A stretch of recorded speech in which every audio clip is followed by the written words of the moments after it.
Welcome to You, Me, Empathy. Thank you for listening.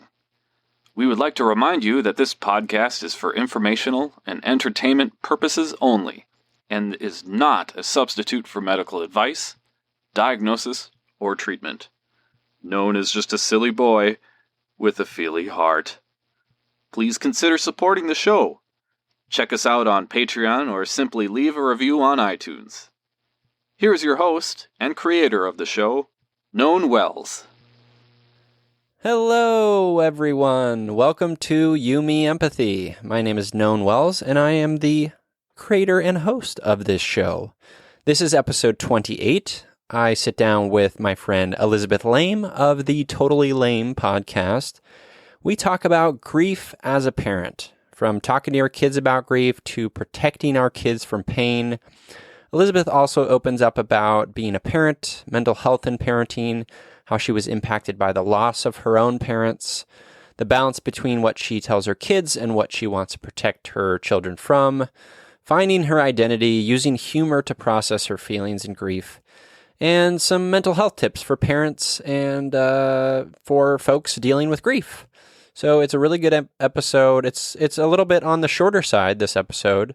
Elizabeth only had a small window of time because her kids' nap schedules change, and that happens. And so, but it's still chock full of goodness, and I just love chatting with Elizabeth. She's great. Definitely go check out her podcast, Totally Laime, and support them on Patreon. They're delightful. Her and her husband, Andy. So, I hope you enjoy this episode. Before I get to that, I wanted to call out a new iTunes review. This one is from Holly Shearer. Hey, Holly. Holly says, empathy, healing, connection. What we all need but are afraid to ask for is delivered beautifully through this podcast each week. Thank you, Known, for the work you do and being such a beautiful human. If I could have half your empathy, I look forward to continue to learn from you. Ah, Holly, that is so sweet, and it warms my heart. And you guys, you can also leave You, Me, Empathy a review in iTunes or Apple Podcasts. It helps out the show. I want more reviews, and I'll read them here on the podcast because they make me happy, and I need that happiness. So please do this for me. This is a self-serving thing that I need. Please make my life better. I love you. Okay, enough of that silliness. Get into this episode. Enjoy it. Episode 28 on Grief as a Parent with Elizabeth Laime.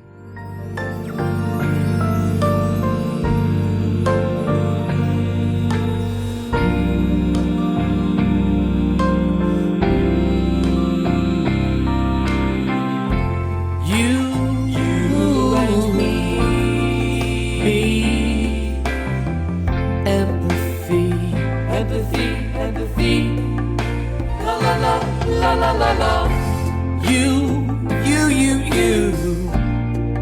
me,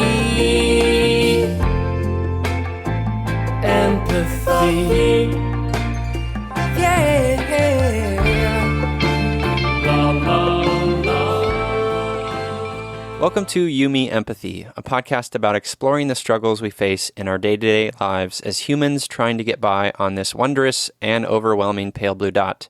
The intent of You, Me, Empathy is to talk openly, without judgment, about our neuroses, our mental illnesses, our shared anxieties and worries, to create a dialogue that is vulnerable and deeply human and empathetic, and to share that dialogue with others to inspire emotional and cognitive collaboration and insight so we can, hand in hand, break down the stigma that make us feel shame and guilt for struggling, for feeling our feelings, for being human. You, Me, Empathy is a safe place, a conversation between friends, a place to inspire the beauty in each of us. Today, I am grateful to take another empathy journey on the topic of grief as a parent with the Oprah of podcasting, comedy writer, performer, and the voice behind the greatest approximation of a pterodactyl sound ever put to Instagram, Elizabeth Laime. Hello, Elizabeth. Hi, thank you for having me. What an intro. I had to throw that pterodactyl thing in because I saw you post that on Instagram, and it tickled me greatly. Well, I'm so glad that that's now getting out there because that's all I want to be known for. It's one of those skills that I'm like, I've always thought it was something notable, and finally it's getting the recognition. I am so happy for you. It should be in your Wikipedia page. I think it should be the only thing in my Wikipedia page. I concur. It is delightful. Well, thank you for being on You Me Empathy. You are a delight, and I just feel honored to have you. Well, I'm so happy to be here. Thank you. Oh, of course. So before we get into grief as a parent, we always start the show just with an emotional check-in. How's your day going? How was your week, Elizabeth? My day has been awesome. I have 2 toddlers, and weekends we call them family days. And we woke up and had crepes, and then we went on a long family walk, which is like the first exercise I've gotten in a really long time, which was awesome. And then we had lunch, and my husband is setting up a telescope. Like, it's a very that's amazing. Easygoing, fun family day, which I love. This week it was my first week after my first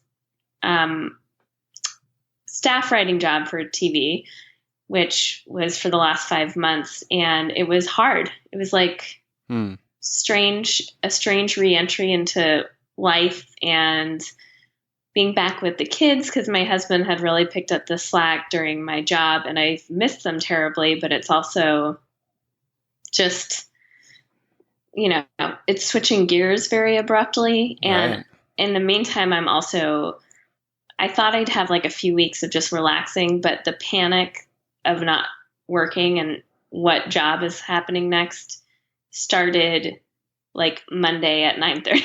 Oh, man. I didn't. So it's been challenging. I felt really overwhelmed and stressed out this week. So today has been really nice. That's nice. Yeah, first of all, I want to say congrats on, and the listener should know that the show that you were writing on was I'm Sorry. Is that right? It's called Yes, on True TV. On True TV, yeah. And that's awesome. That's congratulations for getting that. But I totally empathize with the idea that, that's a jarring transition to go from sort of being there every day in the writing room with, all these people, then back to, back home with the kids. And, that has to be a jarring transition. Yeah. I feel like I was ready for it in many ways, but it is jarring. Yeah, it's jarring. I think it would be intense even without the anxiety of what's next. Right. But that added on to it has sent me, like, I feel like I wasn't really able to be present with the kids, which then made me feel guilty because I haven't been spending very much time with them, obviously, over the last 5 months. Besides weekends. And so I'm like, I want to do better next week, but I just had to get through this week. So yeah, first week back, be kind to yourself. It's your first week back. Yeah. That's good. Has the,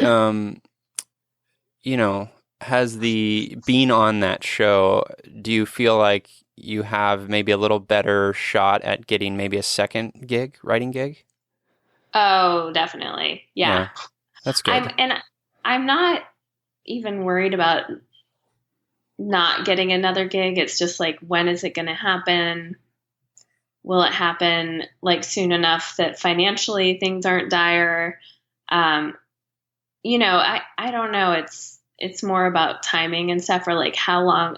I'm looking at the barrel of summer and like, do we need to sign them up for camps or get childcare organized or not? All of this stuff. I get bogged down in the details, but I also have to just trust it's all going to work out because it always has, Right. despite my best intentions of worrying it into existence. So We're pretty good at that, worrying about stuff that is sometimes out of our control. Yeah. it's my specialty. I think it's all of our specialties, but I will say to you that, obviously I don't know you, but I listen to your shows and you're talented and you'll find something. And I definitely empathize with the sort of anxiety around, like I was a freelance writer and editor, not in the entertainment universe, but for a while. And that in and of itself is sort of anxiety inducing because you don't know when the next thing's going to happen. And having kids on top of that, I can understand that being, sort of added anxiety. Yeah. Yeah, for sure. Well, you'll find something. I believe in that. Thank you. Yeah, I do too. I like talking about it objectively. I do feel like don't worry, it's fine. Just this week, I don't know what was going on. It's just a weird. I like to have I loved being in the room because I like structure. Right.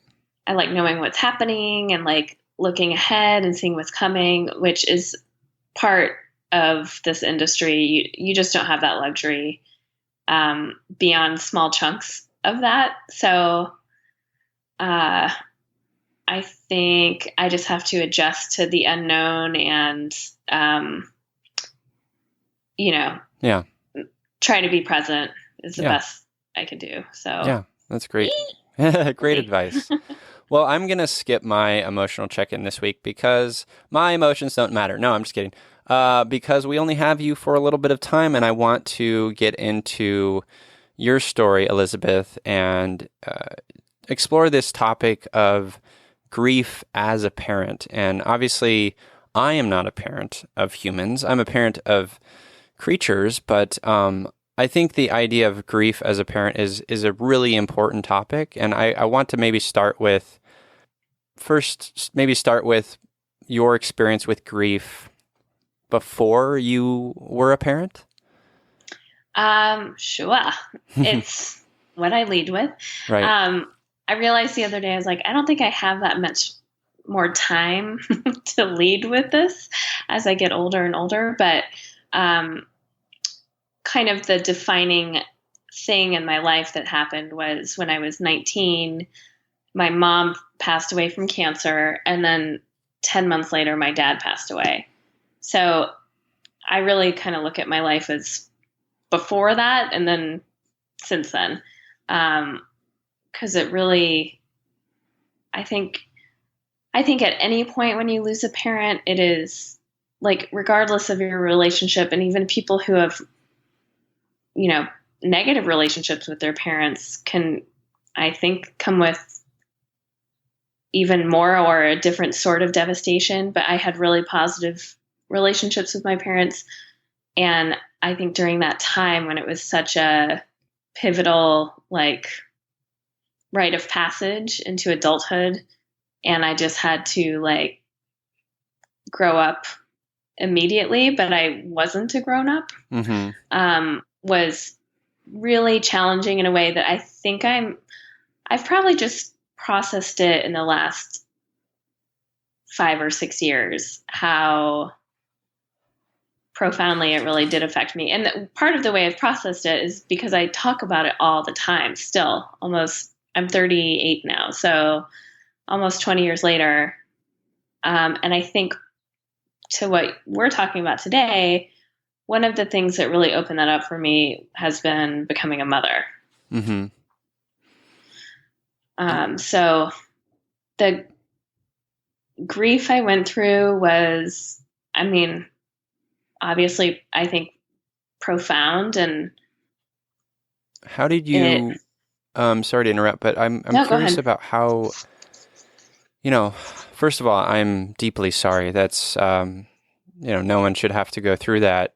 And especially at the age of 19, I think of myself at the age of 19, and I was, just a doofus delinquent with no sort of identity really formed, how did you, like, what kinds of things were you doing to sort of get by at that time? Yeah, I think, I became really lost, and I think the identity thing was huge for me. That kind of became a joke in my life that I kept trying on different identities Mm-hmm. to cling to something. But at that time in my life, so I was in college. I was a sophomore when my mom died, and yes, it was my sophomore year when my mom died. And nope.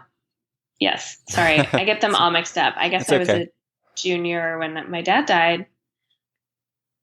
And what I did was I kind of threw myself into schoolwork. Like I took as much of a course load as I could because I just wanted to get out. Right. And so I took a double load. I barely passed. Like I did what I kind of pride myself in as the most efficient way of getting out quickly, Mm-hmm. which was to take as much on as I could. Normally I probably would have had a B+ average, but I graduated with a C- average because I was just trying to get out. Right. And I wanted to pursue acting, and I moved to West Hollywood, and I was lost. I moved in with a guy the first second I met him because I was like, oh, this will be my husband and then we'll have children when I was 20. Thank God that didn't happen. And then there was this other weird thing where I inherited what seemed like a lot of money. And now as an adult, I realize it wasn't nothing, but it's something I should have really used in a much smarter way. That could have facilitated different things in life versus I just I bought a ridiculous car, Mm-hmm. stuff Yeah. that I just shouldn't have been doing. And I didn't realize that amount of money that sounded really big at 19 really isn't that big and could have just given me some padding. Yeah.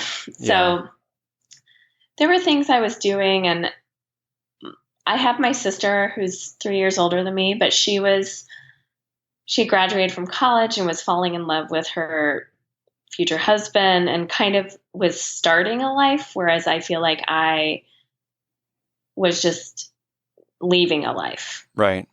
Right. You were So- young, still figuring it out. Mm-hmm. Yeah. What, Yeah. It makes sense, right? That you, and I'm sure you've learned this, in therapy or just dealing with it, the last 5 years you mentioned.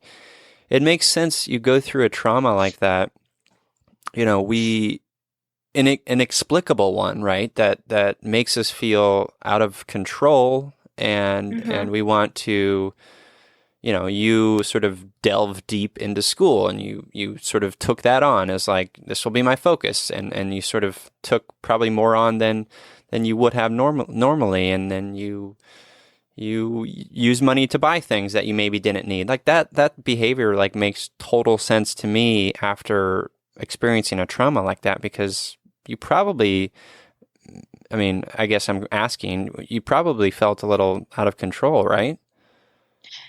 Yeah, I felt just completely untethered Yeah. from the world. Right. I felt like I completely lost my identity, and I think part of my identity became this person who's going to be an actress who has money that she didn't earn. Having that guy move in, now I'm girlfriends. Sure. Supportive girlfriends, and You're checking boxes. Yeah, checking boxes. And it wasn't until I moved to New York, that guy and I broke up, and I moved to New York on a total whim. One of my childhood best friends was moving there and said, why don't you come? And I said, all right.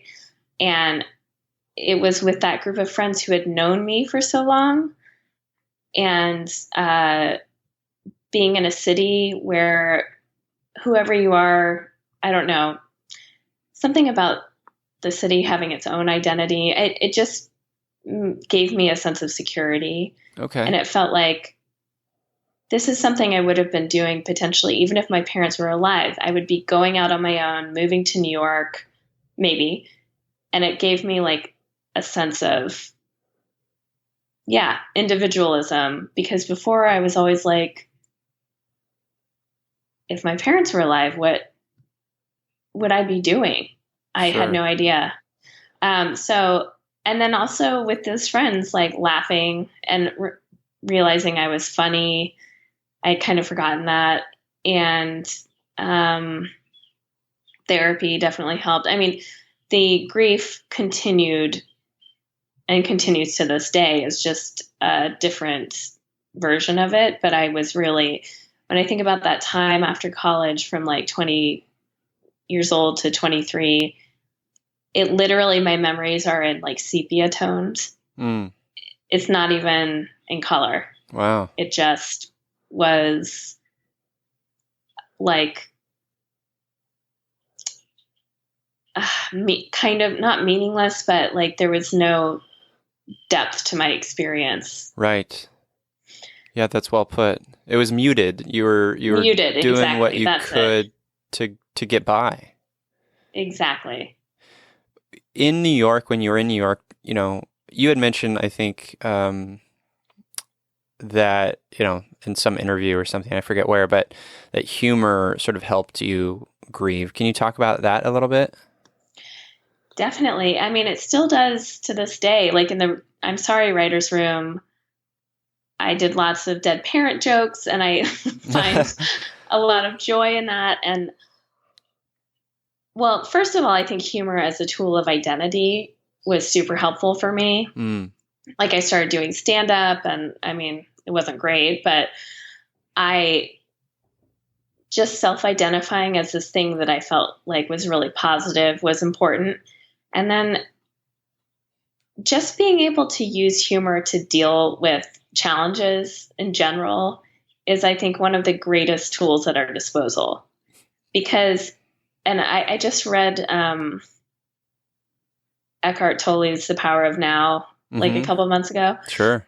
And I realized he talks about like stepping outside of yourself and objectively looking at what you're going through, your feelings. And I think that's probably what your emotional check-in is, where you can go, wow, Absolutely. You're upset because this car just cut you off or whatever. And then if you can find humor in that, like, oh my God, I'm freaking out over this little thing or whatever, or like, look at this person who is flipping me off based on nothing, whatever. Yeah. I think that has that power of like bringing us into the present moment, not taking ourselves too seriously, and recognizing, I think, kind of a joy even in hard times. And I almost, I mean, not the little moments, but when I have things happen that make me uncomfortable or whatever, oftentimes my first instinct now is like, oh, will this be a good story? Mm-hmm. And I love having stories. I love having interactions, and I love people. And I think having good stories that come out of bad things is another tool that I've learned through having humor, which I kind of really leaned into after getting to New York. Mm-hmm. And it takes, like, I agree with all of that, and I think that's so important, but it takes a person who is willing to be honest about their experience and willing to be vulnerable about their experience, Yeah. I think also, when I know that there are people who deal with emotional or mental health issues, that to say, oh, like, find the humor in something sounds absolutely asinine, because where they're at is probably similar to where I was at when I felt really muted and humorless and kind of joyless. which I relate to completely. But I think that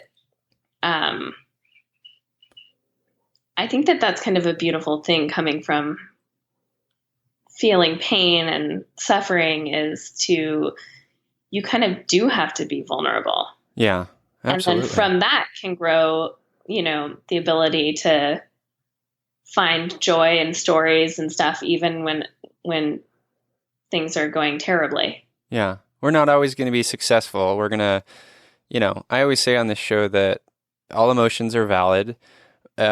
It's how we use those emotions and how we express them. And if we're feeling angry or deeply depressed or something, and looking inward can be a harder experience, but doing so, I mean, the only chance we have at like sort of learning and growing is looking inward and sort of understanding, like doing that emotional check-in and saying, hey, why am I feeling this way? Sometimes it's, there's no answer there, and we sort of just push through it. But I think we have to sort of look inward. Yeah, definitely. So let's talk about how sort of you experience grief as a parent. I'm really sort of curious about how. Well, one, I'm curious of how like your sort of overall mental health has been impacted by becoming a parent. Yeah, I mean, everything has changed. I would say I was prepared to go through postpartum depression, and while I did have some anxiety,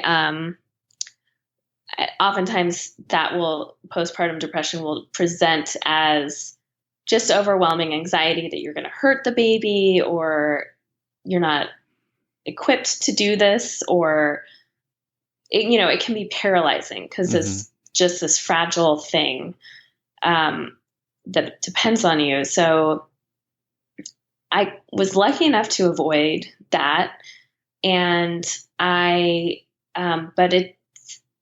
something did start creeping in for me around 7 months after becoming a mom, where I became obsessed with looking at these children.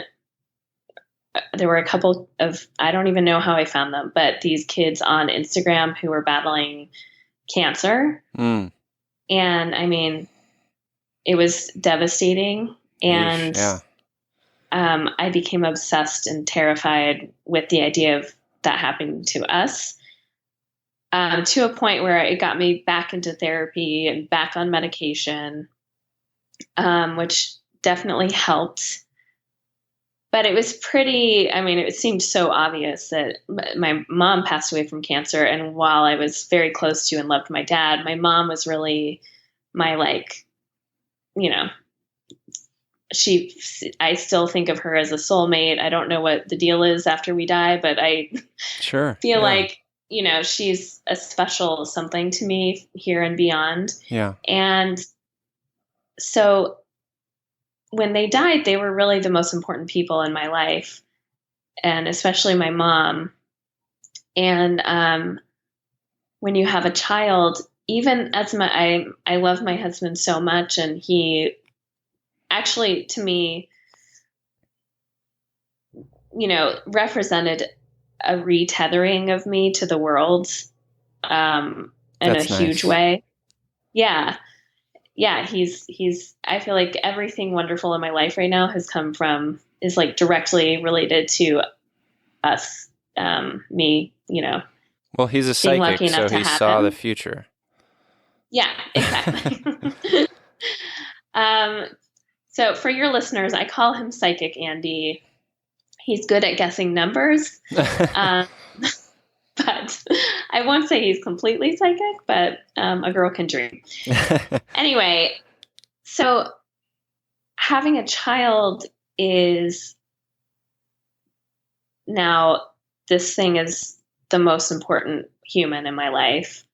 And loving someone that much comes with the grief of losing them. And it's something I had never experienced before. And it made me scared to love that hard. You know, it was like, I mean, I felt very connected to my daughter when she was born, and those first few months, the connection grows deeper and deeper. And I think I had to, that was my way of trying to process the grief in order to fully surrender to how much I loved her. So it's like almost like a preemptive grieving. Yes. Interesting. And that is what, you know, women who have these terrible postpartum anxiety and depression situations where they can't sleep, at all, even though they're already sleep deprived, or they can't leave the bed because they're scared that they're going to drop the baby. And it's like all of these unfounded fears. It is almost a preemptive. The best way I can describe it, which this is, again, forgive me because this might sound really abrasive to people who don't know me and my sense of humor. My friends who are in comedy, we all have pretty dark and open senses of humor. Oh, I'm with you. Okay, good. My friend who also became a mother around the same time as I did, when our kids were like starting to toddle around, she was telling me that they have a pool, and there was one time they have like a cover on the pool and stuff, and they're very careful around the pool. But even getting the pool put in before she was pregnant, she had this terror of something happening around the pool with her kid.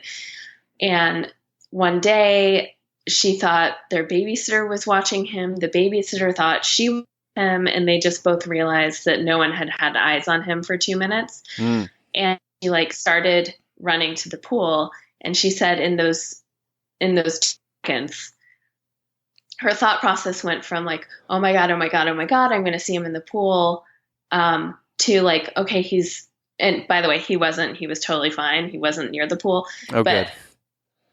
Her thought process was like, I'm going to see him floating in the pool. Then it was like, okay, he's definitely going to be in the pool. Then it was like, he's dead. I'm almost relieved now because I can just kill myself and get it over with. Like there was a relief that came with that, which I feel like that summarizes it perfectly, in the sense of like the terror of thinking of it happening is so intense that the thought of the thing that you're scared of happening would come with a sidecar of relief because you could just kill yourself and get it over with. Mm-hmm. Yeah. It's a great way of stating how I felt. It was just, you know, and not to joke about people who have lost children. I mean, the point is, it's the scariest fucking thing I can imagine. So yeah, I mean, you're living in a state of like heightened emotion at all times because you love these beings so deeply, like, you know, more than anything you can imagine or ever imagined, right? Mm-hmm. Yes. And it was interesting because with my son, so my son was born actually the next calendar year. He was born 20 months after my daughter. And kind of had the same thing. It wasn't the children with cancer on Instagram, but it was, oh God, what was it?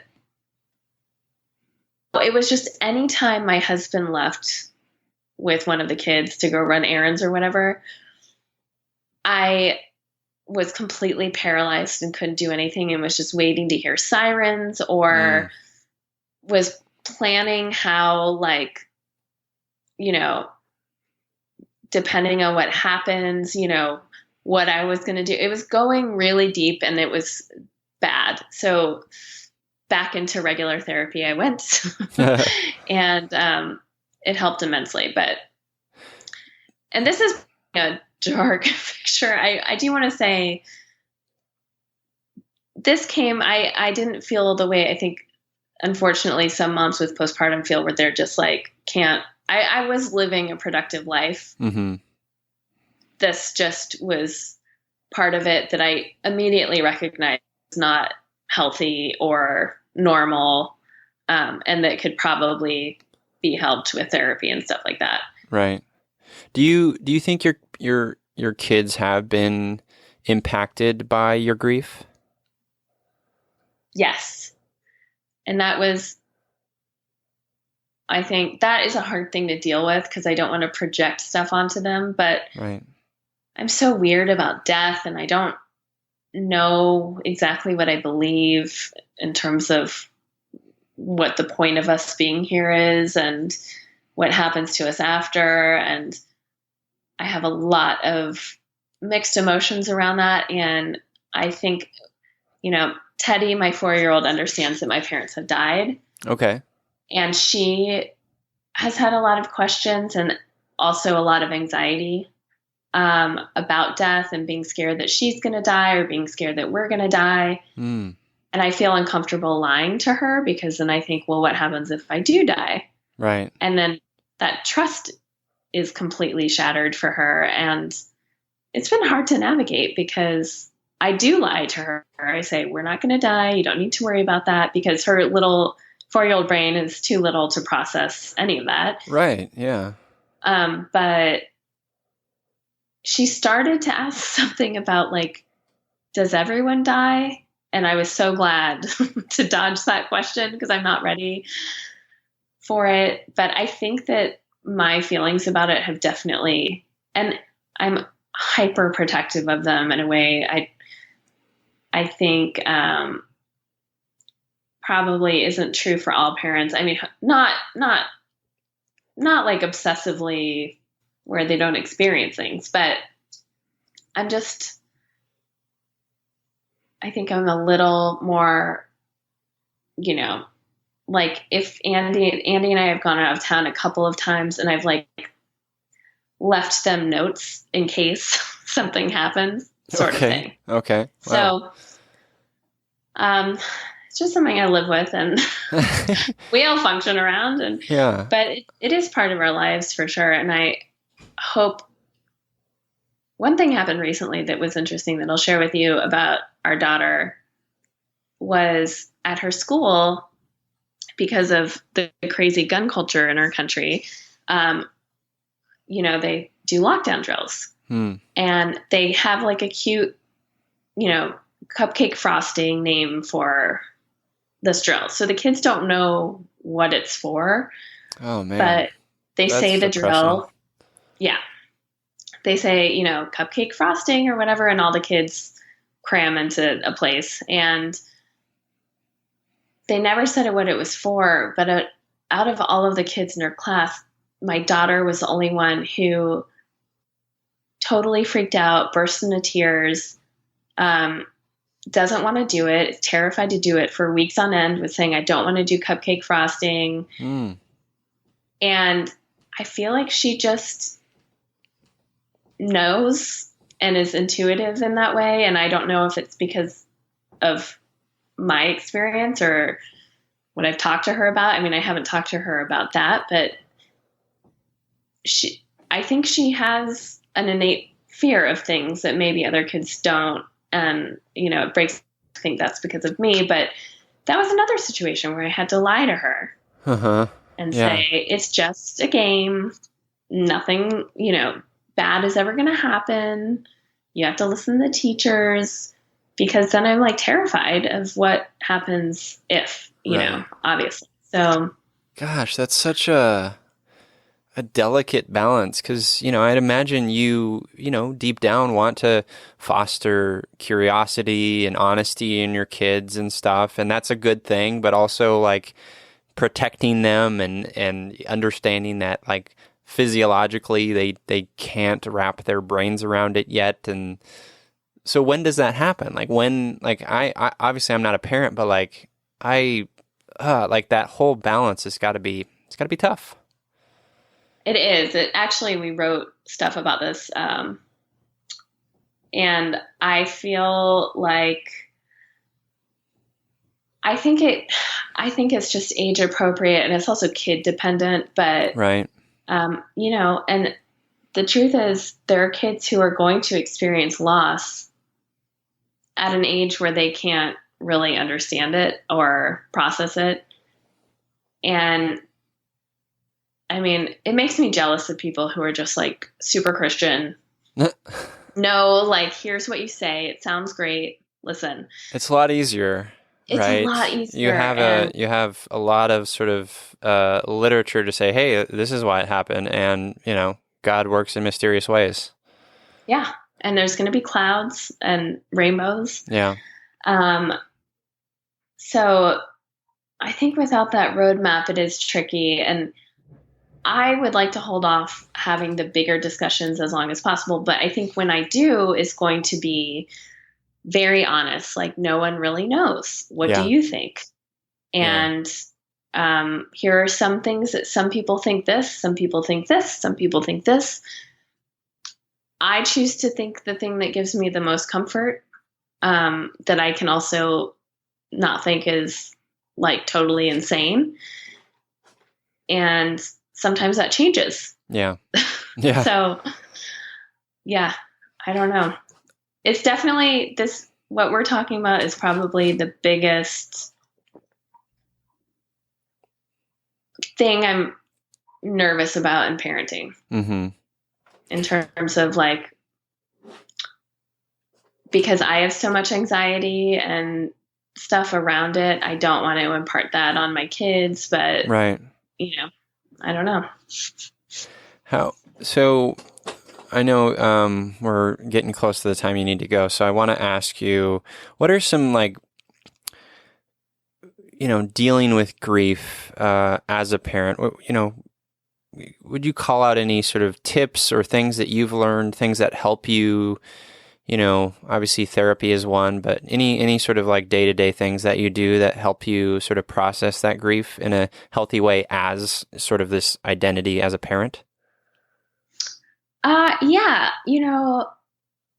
I honestly learned so much from my kids in terms of feeling their feelings. And there are like a couple of parenting experts. One is Janet Lansbury, who does like gentle parenting. And there's one called Aha Parenting, which all kind of has the same, like, approaching parenting with love and compassion, letting your kids feel their feelings, validating their feelings, as trivial as it might seem to you. They are important to them. Right. And I think those parenting tools I know it's not the direct route, but have helped me navigate just dealing with emotions in my kids, and it helps me with my emotions. Sure. Yeah, those are good. I like that. Thanks. So I guess we should start wrapping up because I know you need to go. I did want to briefly mention, another sort of part of I'd imagine it's part of your sort of grief journey, so to speak, is what recently came out about your sexual assault experience. And I just wanted to say to you that I am deeply sorry that happened, but I also am very proud of you for sort of what you've done in terms of connecting with others who've experienced that. And I was also curious, just like, how has that sort of played a role in your grief experience?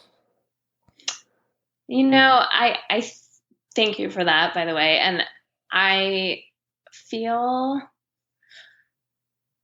they feel very separate to me. Okay.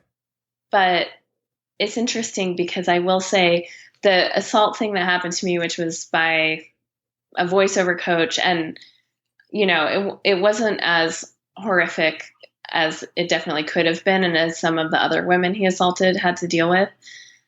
I was able to kind of brush it under the rug emotionally, and back then it was like, okay, well, there's nothing I can do about it, so I'm just going to move on. It hasn't been until this whole thing started with the Me Too stuff that I have realized how much it did negatively affect me. Mm-hmm. So I feel like in that sense, it's been a process of healing. But to me, it is different than grieving. I'd say maybe I was grieving the loss of what 26-year-old me felt then, which was like a loss of power. And I quit a career path I was excited about because of it, which I honestly, it sounds crazy. I hadn't even linked to that experience, even though that was the last time I did anything towards, I mean, when the assault happened, it was like over. Right. And I still in my mind had, I don't know, blurred that, but I'd say it's similar in that with grief, you know, I thought I was like at a place in grieving, and then I became a parent and things changed. And I think that just continues through your life. Sure. And similar to this, I thought I was at a place with it, and it hasn't been until I've heard from now over 60 other women who were assaulted by the same person, that I realized how much healing I needed from it, and kind of have just been doing in the last 6 months. And also, it's been interesting. It's that objective thing again, because I can feel that for someone else. And I've talked to women who had horrible things happen to them and kind of would laugh it off and say, you know, this is like the least of our worries in entertainment. And me looking at that person with like compassion, because I'm like, there's so much self-protection happening there. Right. That it makes me recognize the same thing in myself. So I guess it's been an emotional journey in that way. Well, it's a beautiful lesson in, you know, with the Me Too movement, you know, all this horrific stuff has been happening, but it is like what you experience and you sort of connecting with these others. It's a beautiful lesson in empathy and realizing we're not alone, and the power of like healing through that fact, like realizing we're not alone is so huge. Mm-hmm. Yes, absolutely. Yeah. It is. I Awesome. think that's, yeah, you said it. Well, we always wrap up the show talking about our empathy heroes. So someone in our life, either living or dead, someone fictional or not, just someone doing great work in terms of empathy. Do you want to mention your empathy hero first, Elizabeth? Or I can go first. Yeah. Doesn't matter. Why don't you go first? Sure. I was recently traveling to Minnesota, and on my way back from Minnesota, I watched a movie called The Florida Project. And it's a beautiful story about this young girl who's living in a pretty impoverished situation. And she's a first-time actor, and, you know, tremendously just like it's just such a moving portrayal, like just such an honest. She's a kid, and it's her experience in that movie was so moving, and I was bawling the entire movie.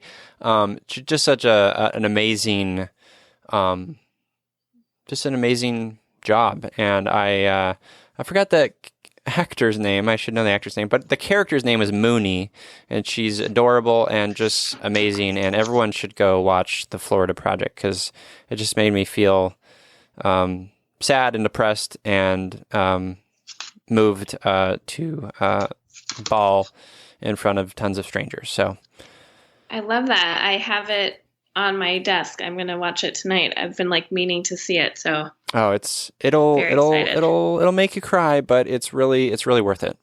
Great. Yeah. Bring it. So what about you? Empathy hero for you? You know, this is really tough. I'm going to say my mom, who I think, speaking of this parenting thing, that is kind of a new way of like parenting that I don't think existed before, which is really validating feelings and making your kids feel heard and getting on their level.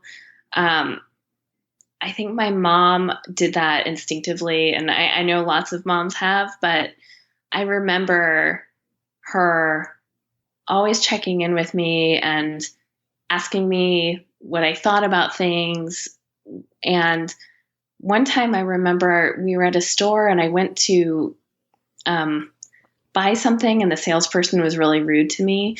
And my mom went back to them and said, like, will you please speak to her like she's a human? Or maybe it was a doctor or something, where I had been kind of ignored and brushed aside, and she made a point of asking them politely, but asking them to acknowledge me in a way that made me just feel really like proud to be her daughter. Wow, that's amazing. Yeah.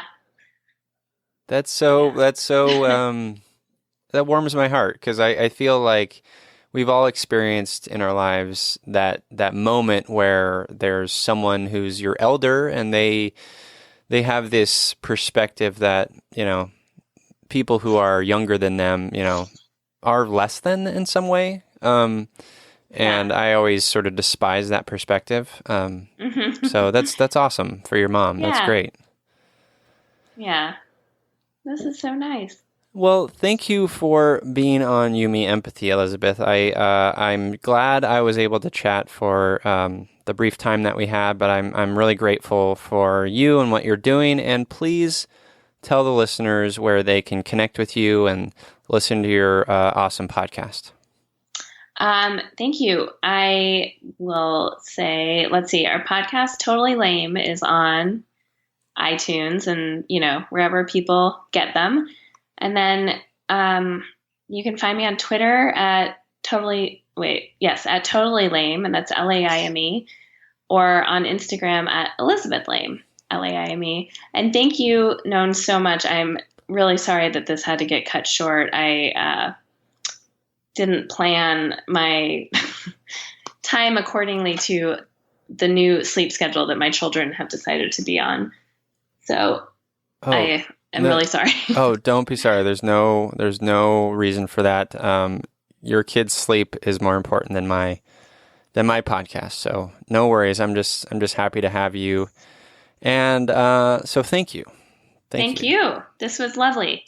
And, for always. Yeah. And to you listeners, as I always say, I'm here, you're here. We're here together on this wayward, overwhelming, awe-inspiring pale blue dot. We have each other. It's you, me, empathy.